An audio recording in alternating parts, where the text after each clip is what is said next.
Hello everyone, welcome back to our PIB classes. और आज की क्लास में हम 29 अगस्त टू 1 सितंबर की पीआईबी न्यूज़ को कवर करने वाले हैं। 1 सितंबर एंड इन दिस क्लासेस हम पीआईबी एनालाइज करते हैं, हम एमसीक्यूज़ के थ्रू स्टडी करते हैं। So let us start this. अगर आप नए हैं चैनल के लिए so please go and watch other videos in the play list and also you can join a Telegram channel for more updates and any doubts. So let us start with our first MCQ, and that is, which state has highest number of e-government services integrated on DigiLocker and e-district platforms? So ऐसा कौन सा state है जहाँ पर सबसे ज़्यादा ई-गवर्नमेंट services को हमने इंटीग्रेट किया है डिजी पे और ई-डिस्ट्रिक्ट प्लेटफॉर्म्स पे? तो right answer is Maharashtra. Now what has happened is NEGT यानी national e governance department. So ये हमने क्रिएट किया था 2009 में as independent business division of digital India corporation, जिसका काम है कि जिसका फंक्शन है programme management, project development, tech support, capacity building, awareness and communication for digital India. Now our next question is, India's first tempered glass manufacturing facility for mobile devices was inaugurated in which city? So the right answer is Noida. और आपको ये याद रखना है कि India की पहली tempered glass manufacturing facility for mobile devices को हमने इनॉग्रेट किया है अभी रिसेंटली नोएडा में. Then the next question is, the WaveX Media Tech Incubator is housed in which institute? So WaveX Media Tech Incubator को अभी हमने हाउस किया है in Indian Institute of Creative Technologies Mumbai में. अभी रिसेंटली हमने कुछ पीआईबी के आर्टिकल में ये डिस्कस भी किया था कि Indian Institute of creative technologies को इनॉग्रेट किया है इन मुंबई. अभी WaveX मीडिया टेक इंक्यूबेटर को हमने लॉन्च किया है in Indian Institute of Creative Technologies Mumbai and it is under Ministry of Information and Broadcasting. Now the next question is, Adivaani India's first AI power translator for tribal languages. तो आपको ये fact भी याद रखना है, this is also very important, that India's first AI power translator for tribal languages is Adivani, and it was launched by which ministry? So it was launched by Ministry of Tribal Affairs. And Adivani also, you have to remember कि Adivani is India's first AI power translator for tribal languages. Now, India and Africa have set a target to double their bilateral trade by which year? So the right answer is 2030. India and Africa ने अभी target set किया है कि वो अपने bilateral trade को double कर देंगे by the year 2030. Now the next question is, India recently signed a MOC, that is Memorandum of Cooperation, with which country on the joint credit mechanism under Article 6.2 of Paris Agreement. So Paris Agreement is there. Paris agreement sign हुआ था climate change से related. Paris agreement का एक article है article 6.2. Article 6.2 क्या कहता है? Assume there are two countries, let me just erase this, आप बहुत ही ईजीली समझ जाएंगे. Assume there are two countries, एक है कंट्री ए और एक है country B. Now country A ने क्या किया है, बहुत ज़्यादा विंड एनर्जी में इन्वेस्ट किया है and because of that it has been able to reduce let us assume 1 million tons of CO2. जो उसका टारगेट था उससे ज़्यादा 1 मिलियन CO2 उन्हें कम कर दिया because they have invested a lot in investing in wind energy. Now there is also a country B and it has not completed its target and it is struggling to complete its target. So now what will happen, जिस कंट्री ने ज़्यादा अपने emissions को कम कर लिया है will transfer extra emissions to another country. Now this country can count that जो रिसीविंग कंट्री है वो ये जो रिडक्शंस है वो अपने क्लाइमेट टारगेट में काउंट कर सकती है जो यहाँ से यहाँ आ गए हैं. सो this is internationally transferred mitigation outcomes, ITMOs. These trade reductions को हम ITMOs कहते हैं. पर क्योंकि सारे ट्रांजेक्शन्स ट्रांसपेरेंट होने चाहिए, रियल होने चाहिए, तो चीटिंग अवॉइड करने के लिए अब ये जो कंट्री ने जितने टारगेट्स ट्रांसफ़र करे हैं वो यहाँ से माइनस भी करेंगे सो दैट डबल काउंटिंग नहीं होगी. सो this is joint crediting mechanism. So now it is asking कि इंडिया ने MOC यानी मेमोरेंडम ऑफ कॉपरेशन साइन किया है किस कंट्री के साथ जॉइंट क्रेडिट मैकेनिज्म के ऊपर under article 6.2 of Paris climate agreement. So Paris climate agreement का जॉइंट क्रेडिटिंग मैकेनिज्म ये है अंडर आर्टिकल 6.2। नाउ इंडिया ने जापान के साथ मेमोरेंडम ऑफ कॉपरेशन साइन किया है relating to this type of agreement, ताकि यहाँ पर जो इंटरनेशनली ट्रांसफर्ड मिटिगेशन आउटकम्स है उनको कैरी किया जा सके। Now I hope you understood all of this and let's move on to next MCQ. So India's long-term low carbon development strategy aims to achieve net zero emissions by which year? This question I have taken multiple times because this is very important. आपको ये याद रखना है कि India का net zero emission का target is 2070. And also in one class we discussed all the targets of India. For example, India का carbon emission का क्या intensity का क्या target है, then what is target for achieving this net zero emissions and all of that. I hope you have learned that too. So with this, let us begin to next question. That is the theme of 30th National Good Governance webinar was what? So सबसे पहले theme discuss करते हैं, then we will discuss about 30th National Good Governance webinar. So the theme was innovation district. This theme is important, you have to remember this.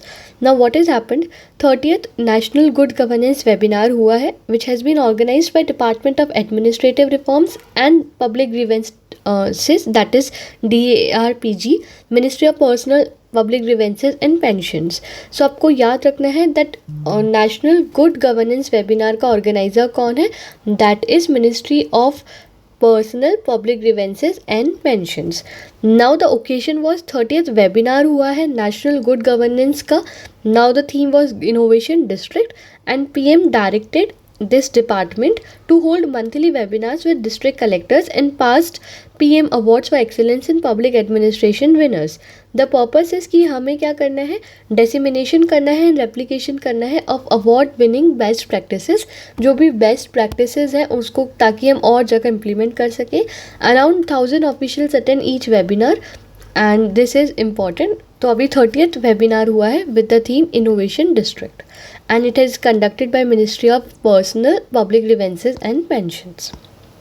Now the next question is, the State Energy Efficiency Index 2024 was released by which organization? So the State Energy Efficiency Index was released by Bureau of Energy Efficiency, जो कि recently हमारे पास आया है. So हमें इसकी details पढ़नी important है.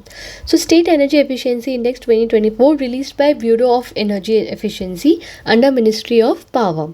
So now इसका 6th edition has been released and it has assessed 36 states and UTs for financial year 23-24.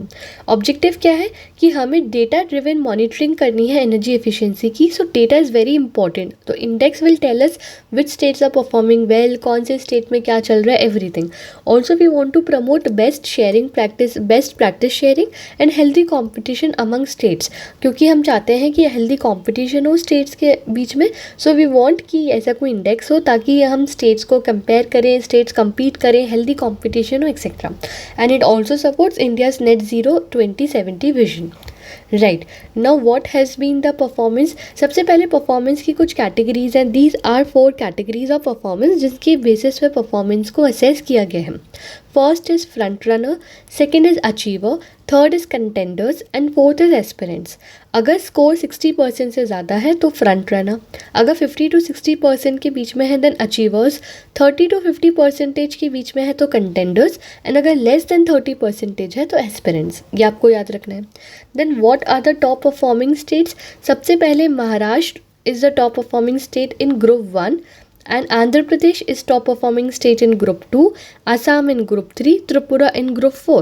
Now what are these groups and what does this MTOE means? So Bureau of Energy Efficiency ने states और UTs को groups में divide करा है. States and UTs into groups and based on their energy consumption, क्योंकि यहाँ पर हम bureau of energy efficiency report की बात कर रहे हैं. तो एनर्जी कंजम्पशन पर बेस्ड होकर उन्होंने उनको कुछ ग्रुप्स में डिवाइड करा है. And this energy consumption is measured in MTOE, that is million tons of oil equivalent. So MTOE stands for million tons of oil equivalent. तो अगर कोई स्टेट्स है जो 15 million tons of oil equivalent से ज़्यादा consumption कर रहे हैं, मतलब कि वो बहुत ही लार्ज है in terms of industrial use, transport, house hold energy use, और अगर कुछ छोटे स्टेट्स हैं तो वो लेस कंजम्पशन कर रहे हैं। तो इस बेसिस पे ग्रुप्स में डिवाइड करा हुआ है। So Maharashtra in group 1 has stopped, then Andhra Pradesh in group 2 that is 5 to 15 MTO has stopped, then group 3 है जिसमें 1 से 5 MTOE को कंसिडर किया, उसमें Assam has stopped, and Tripura in less than 1 MTOE consumption has stopped. So ये ऐसी कैटेगरीज है एंड ऐसे डिफ्रेंसिएशन किया गया है। सबको इतना याद रखना है। आई डोंट थिंक अननेसेसरी बहुत ज़्यादा डिटेल में घुसने की ज़रूरत है, इसलिए I have brought out the points and pick up those point that are important, actually important for you to study. Now, next question is, what is theme of IMC 2025? So, what is IMC? IMC is Indian Mobile Congress. So, इसका theme क्या है? The theme is Innovate to Transform. Now, I'll tell you what is the news. So, actually what has happened, Indian Mobile Congress 2025 app launch has happened on 1st of September 2025. The event was कि when Minister of Communication and Department of Northeast Region Jyotiraditya Scindia have launched AI powered mobile app for Indian Mobile Congress 2025. Now what is Indian Mobile Congress? Indian Mobile Congress Asia का largest digital technology forum है जो कि हर साल organize होता है by Department of Telecommunication. Now क्योंकि ये बहुत ही बड़ा इवेंट होता है, it is a 3-day event जो कि दिल्ली में होने वाला है 8 to 11 of October 2025 में, and it is starting with the theme that is innovate to transform. Now ये क्या करेगा, ये जो है वो काफ़ी ज़्यादा इनोवेशन पे जो इंडिया का रोल है अक्रॉस वेरियस सेक्टर उसे हाईलाइट करता है. So this is a conference that takes place जो कि बहुत ज़्यादा इमर्जिंग टेक्नोलॉजीज़, क्या चैलेंजेस हैं डिजिटल स्फेयर में, क्या अपॉर्चुनिटीज़ हैं डिजिटल वर्ल्ड में, वो सबको शोकेस करता है. So this is Indian Mobile Congress that is scheduled to take place on 8 to 11 of October with the theme Innovate to Transform. Now, this is co-hosted by Department of Telecommunication and Cellular Operators Association of India. Right. Now, the next question is, when was Indian Post Payment Bank launched? Why this was in news? Why this was in PIB? Because it's been how many years? It's been 8 years to Indian Post Payment Bank that has been launched. So Indian Post Payment Bank was launched on 1st of September 2018, and now it is celebrating 8th foundation day, that is also called as IPPB day, that is Indian Post Payment Bank day. तो ये एक बहुत ही important milestone है of transforming the banking landscape, जो क्योंकि काफ़ी inclusive, accessible and affordable services release की हैं ताकि हम लास्ट माइल तक पहुंच सकें. सो दिस इज़ इम्पॉर्टेंट. तो हमने 8th फाउंडेशन डे बनाया है of Indian post payment bank, 8th foundation day. And what percentage of IPPB's equities owned by government of India? So government of India holds 100% equity in Indian post payment bank, यानी कि it is under Ministry of Communication, Department of Post, with 100% equity that is owned by Government of India.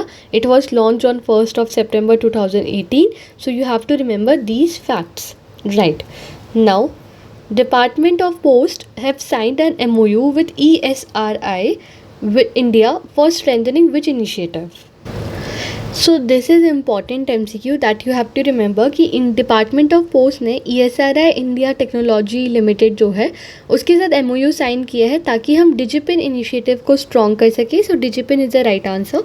Now what is DIGIPIN? DIGIPIN मतलब एक digital pin code system that will make every address geo tag and easy to locate, improving postal services and last mile connectivity. So DIGIPIN यानी कि हम digital pin code system बनाना चाह रहे हैं ताकि हम सारे एड्रेस को जियो टैग कर सकें, ईजिली लोकेट कर सके, एंड इससे हमारी पोस्टल सर्विसेज भी इम्प्रूव हो सकेंगी. सो इसके लिए DOP ने MOU साइन किया है with ESRI India technology Limited ताकि हम डिजिपिन को स्ट्रॉन्ग कर सकें. So DIGIPIN is the right answer. Now the next question is, which two institutions have signed MOU for enhanced insurance benefits to railway employees in September 2025? So 1st September 2025 को ही MOU sign किया है Indian Railway and State Bank of India ने, Indian Railway plus State Bank of India, ताकि insurance benefits को और enhance किया जा सके to railway employees. So this MOU you have to remember. Now, the ESIC Amnesty Scheme 2025 has been launched to address which of the following issues. So we will talk about this scheme, that is ESIC Amnesty Scheme. पर पहले MCQ देख लेते हैं कि ये कौन से issue को एड्रेस कर रहा है. So it is addressing the issue of long pending litigation between employers and ESIC. Now I will explain you what is the matter और क्या ये न्यूज़ है. सो ESIC एमनेस्टी स्कीम 2025 ये अनाउंस की है ऑब्वियसली बाय ESIC यानी कि employee state insurance corporation under आज़ादी का अमृत महोत्सव आउटरीच एक्टिविटीज़. तो 26 जून 2025 शिमला में this was approved and formally it was launched on 27th of June 2025. Scheme का ड्यूरेशन है 1st of October से लेकर 30th September 2026. सो एक साल के लिए ये है 1st October 2025 से लेकर 30th September 2026. नाउ इसका मतलब क्या है और ये स्कीम क्यों है, what is this amnesty scheme of ESIC. तो इसका ऑब्जेक्टिव है कि जो भी डिस्प्यूट चल रहे हैं, जो भी डिस्प्यूट बचे हुए हैं, जो भी कोर्ट केसेस पेंडिंग हैं और जो भी एम्प्लॉयज़ और ESIC के बीच में जो भी लिटिगेशन चल रहे हैं एम्प्लॉयज़ एंड ESI के बीच में, तो उनको रिड्यूस करना, सॉल्व करना under this scheme, this is the objective. तो व्हाट विल हैपन, सबसे पहले सेटलमेंट होगा bye paying actual contributions and interest. उसके बाद जो केसेस हैं विद ड्यूज ऑलरेडी पेड, तो अगर विड्रॉल पॉसिबल होगा after paying 10% of dispute damages. फिर जो केस फाइल की हैं ESIC ने फॉर रिकॉर्ड सबमिशन या डिले, तो वो विड्रॉ किए जाएंगे विद कोर्ट परमिशन. तो ऐसे क्या होगा, इन प्रोविजंस की वजह से जो डिले है, जो लिटिगेशन हो रहे हैं ESIC और एम्प्लॉयज़ के बीच में, उसको रिड्यूस किया जाएगा.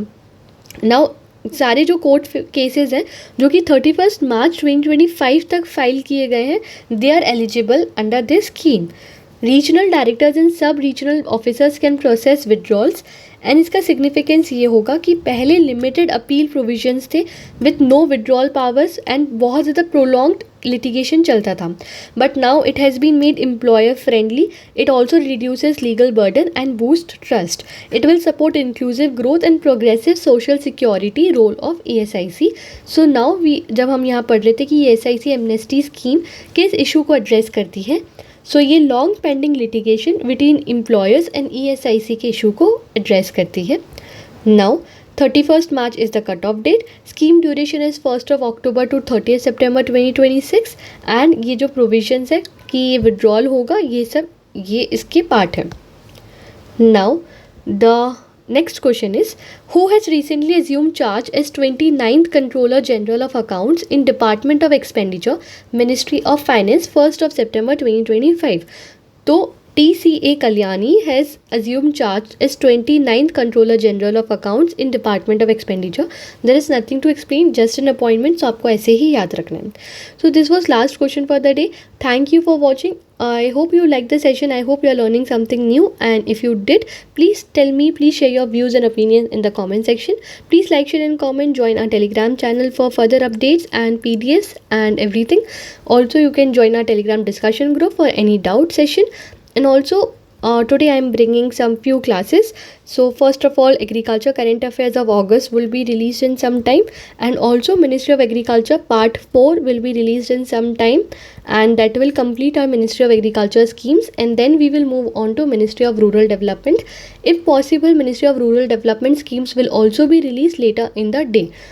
So I hope you are enjoying all these sessions. Please like, share and comment, and thank you for watching.